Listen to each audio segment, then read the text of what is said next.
initiate, interact, influence.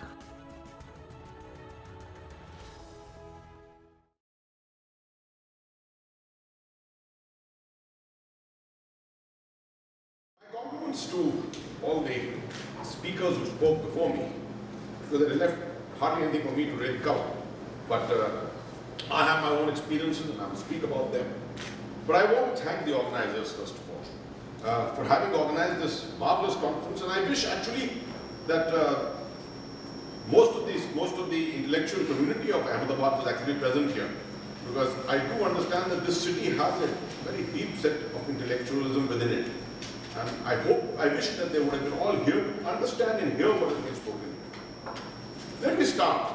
First of all, that my subject is strategic soft power, but I will allude to strategic, operational, tactical, everything. Right? And I have 15 minutes to cover. Actually, through the use of soft power, Dr. Seshadri took away 10 minutes of mine. Although he had promised to give me 5 minutes. So, having said that, I won't overshoot my time. I'll try and make sure of that. I'll cover both the positive aspects and the negatives. You would have seen that most of the time that we are talking about negatives, but there's a lot of positives that we can actually also speak of, and I'll be referring to them.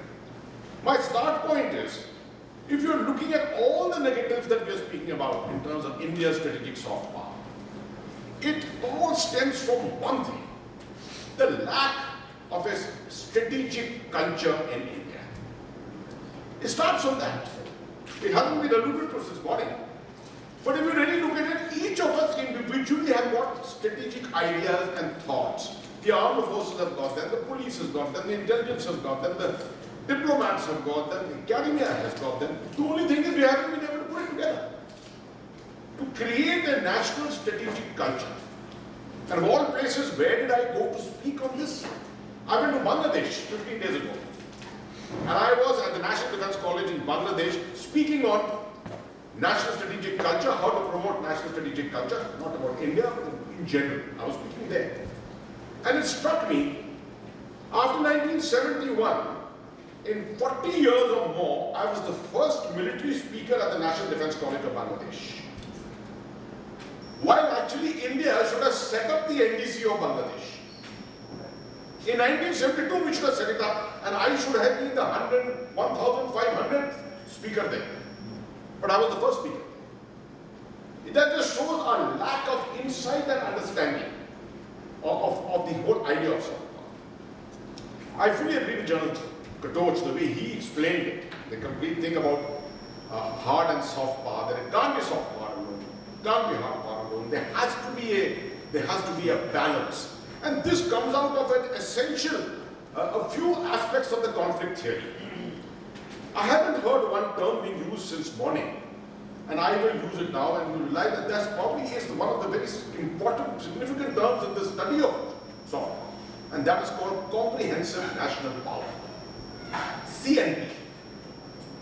Everything comes out of comprehensive national power. The old world idea of security was border security. What's the point of border security when you are hollow inside? Right? And emerging from that, now the postmodern theories are all about comprehensive national power. A nation is only secure when it has got hard and soft power. Everyone is a contributor to national security. That's what makes comprehensive national power. Once that thing goes down into the academia, into governance, everywhere, only then the strategic culture will come up. And more such exercises we have, and I'm glad we're having it in such an institution of excellence out here.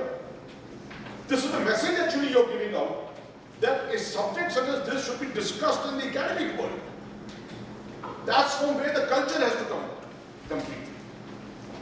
And when you look at further in the whole idea of the conflict theory, you realize that in conflict, you have a spectrum. As was shown by General Katoch also. You have high-end conflict and you have a low-end conflict. Now you look at low-end conflict. And in low-end conflict, you will think that in low-end conflict there is no violence. But you are mistaken. itself should be broken into a spectrum. And then you realize that the low intensity conflict, for example, in the state of Jammu and Kashmir, was fought with huge amounts of hard power right in the beginning. In 1989, 1991, huge amounts of hard power. But as you moved along, conflict is a dynamic process.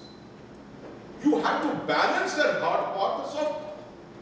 So there's an element of soft part in conflict also, in low intensity conflict also. This term doesn't extend only to foreign policy. It extends very much to internal security also. In every walk of conflict, wherever there's a likelihood of conflict with other countries, other people, other ideas, there always has to be a balance of hard and soft.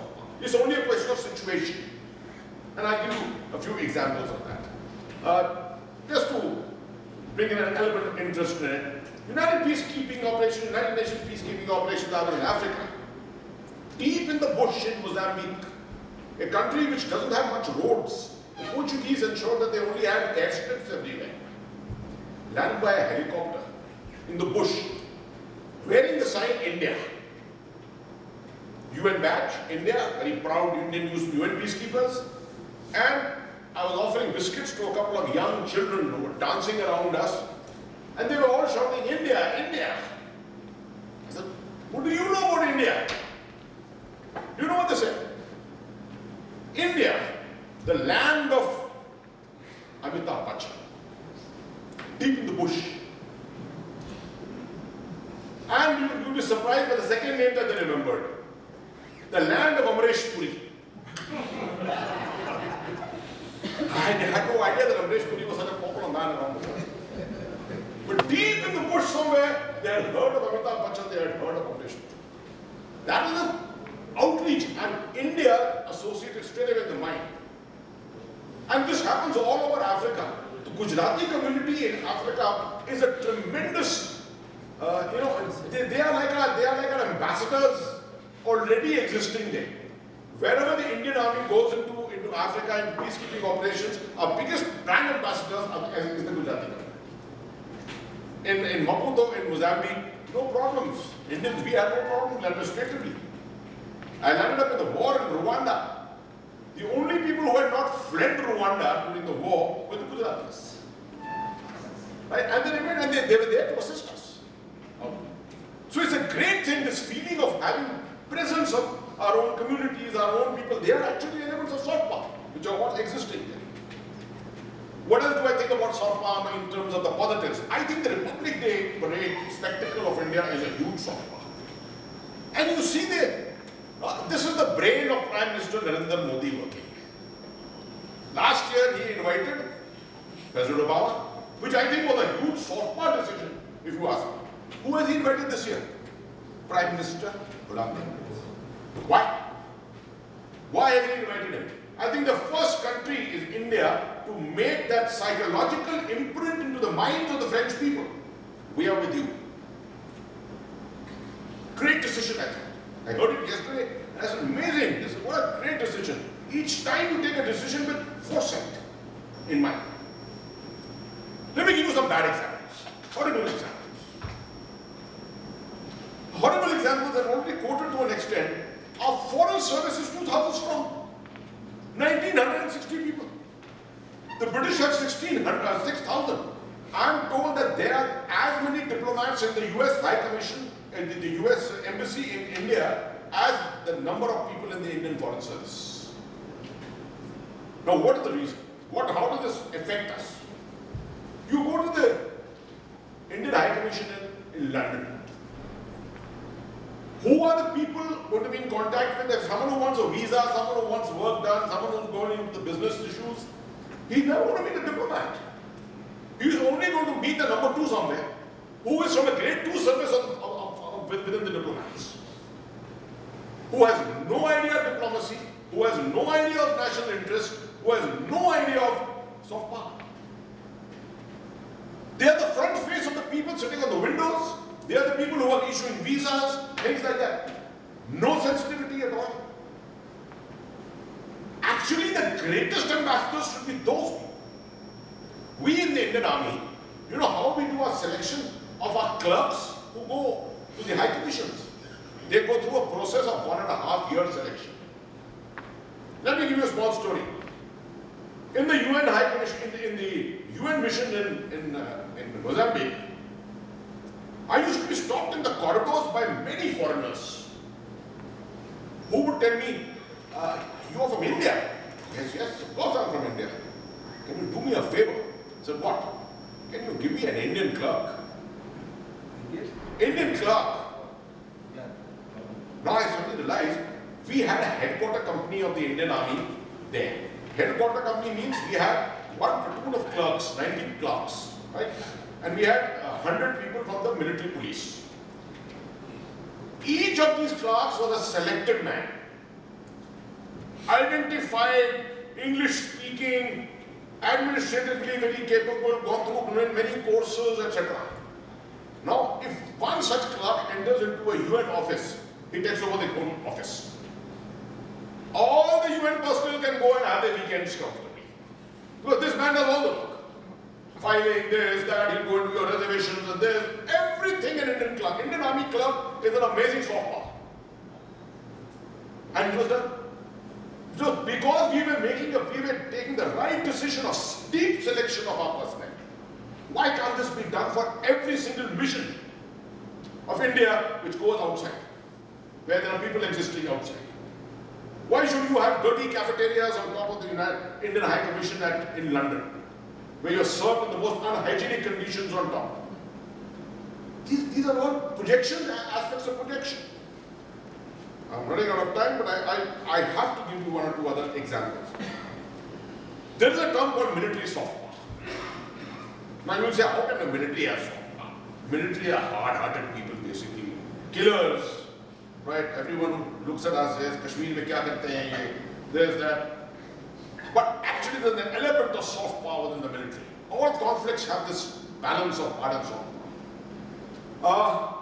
Let's not take an example from India. Let's take an example from abroad. How was the war won in Northern Ireland? If you go deep into the Northern Ireland case study, you will realize that after the Good Friday Agreement in 1997, it is the British Army which held the periphery, right? With minimum troops, used its own soft power and brought in economics as the only solution to the problem. Ensured that everyone had huge aspirations to look forward to and achieve them. In 10 years' time, Northern Ireland forgot its conflict. That is the way to resolve problems. You can bring hard power up to a point and then take on soft power. Ideal example is, I think, the 25-year proxy war in Kashmir.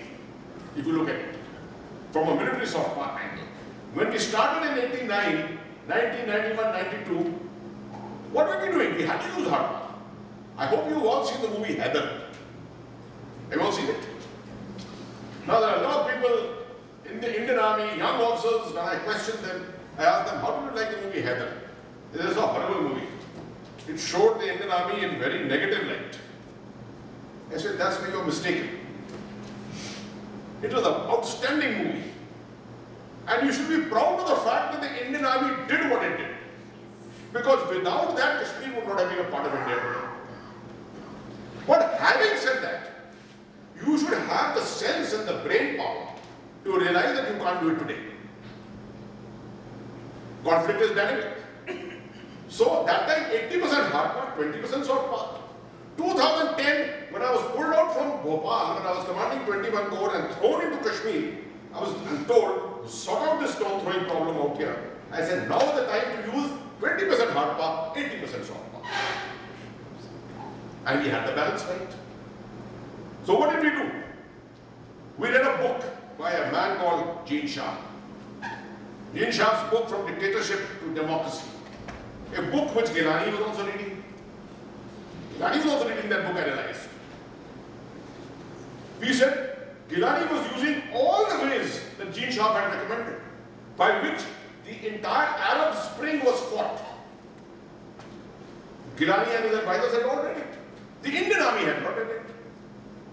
We read it. And we said, what is all this happening? The stone was being used as a non-violent weapon. Because they said a stone compared to an AK-47 is a non-violent weapon. Right? And they were bringing this out as projection of the hard power of Indian Army and CRPF and everything. We had to change the narrative. We said, okay, we'll step into the spaces where we have never been.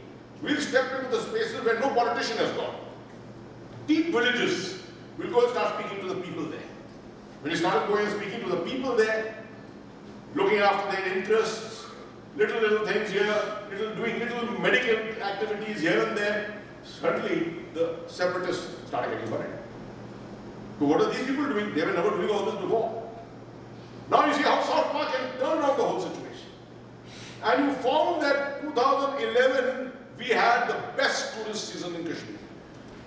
I counted the number of trucks which went from the Jawahar Tunnel. We had 100,000 trucks which went. We had almost 3,000 crores worth of apple which went out that year. Now someone told me, are you a general or are you an agriculturist? I said no. Remember, for me as a general, AK-47 is not my only weapon. Soft power is my weapon. I know how to control this conflict. In everywhere that you use an AK-47, you will create more problems. But at the same time, make sure that your NOC is secure, make sure that your infiltration is under control, and make sure if they do something to you, you go across and hit them again. And we did it all. So we had our balance of hard and soft power perfectly in control. My last point. I've just come from a wonderful seminar in Delhi. It was a workshop between the American Embassy, the Vivekananda International Foundation, the University of Maryland, and Facebook.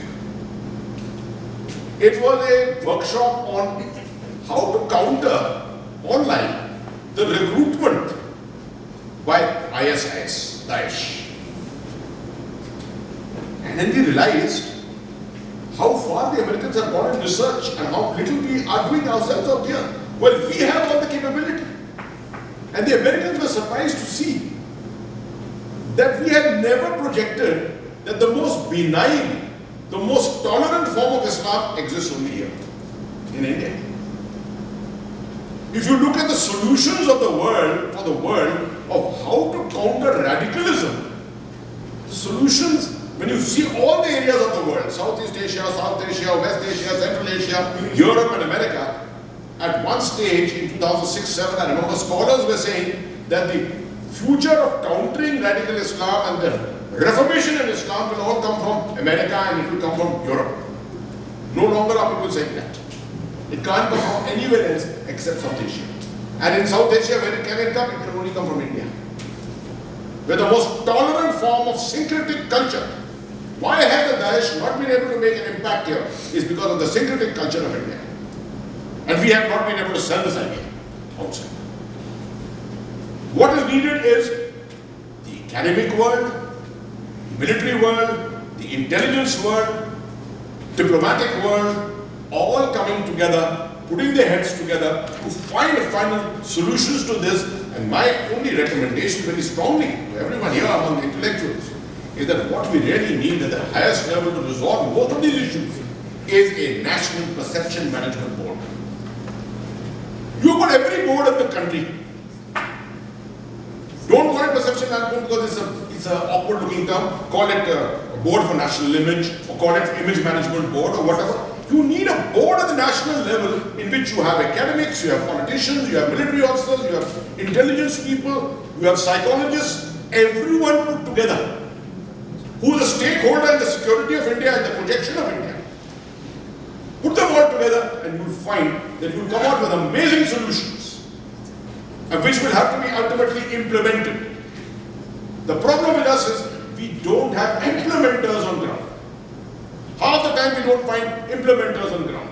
We have got, do you know that, I'm not sure whether you're aware, we have got a Prime Minister's special envoy on counter-terrorism. Mr. Asif Ibrahim, the former director. And imagine his ideas and thoughts and this, that put together. Who does he give it to implement? If you want to do it in Kashmir, who in Kashmir will do it? Neither the state government, neither the police, neither the intelligence services. Who's going to do it? I always claim ultimately, no one does anything else in the world, the Indian Army will always do it. Thank you very much.